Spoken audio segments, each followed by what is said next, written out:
क्या हुआ भाई, काहे को मुंह लटका के बैठे ले हो? अरे का बोले भाई, चलो तुमको फ्लैशबैक में लेके चलते हैं, तब समझ में आएगा।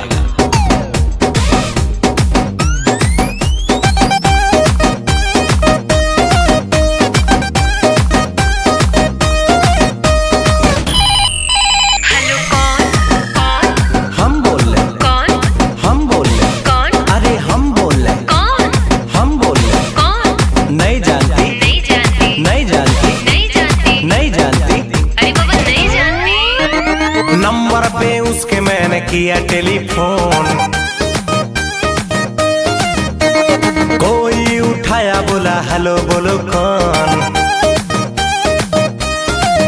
अरे नंबर पे उसके मैंने किया टेलीफोन, कोई उठाया बोला हेलो बोलो कौन। हट हुआ ब्रेक, मैंने नंबर किया चेक, राइट नंबर पे रॉन्ग रॉन्ग बोल रहा कौन।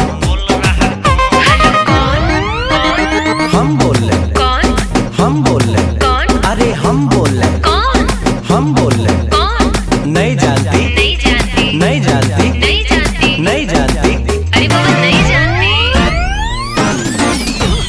अरे मेरी जानू मुझे पहचान, तू मेरी जानू मैं हूँ तेरा जान।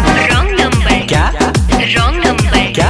अरे बोला ना क्या? अरे बोल ना रे, किससे बात करना है तेरे को, किससे बात करना है तेरे को? मेरे बाबू से, अच्छा। मेरे सोना से, ओहो। मेरे जानू से।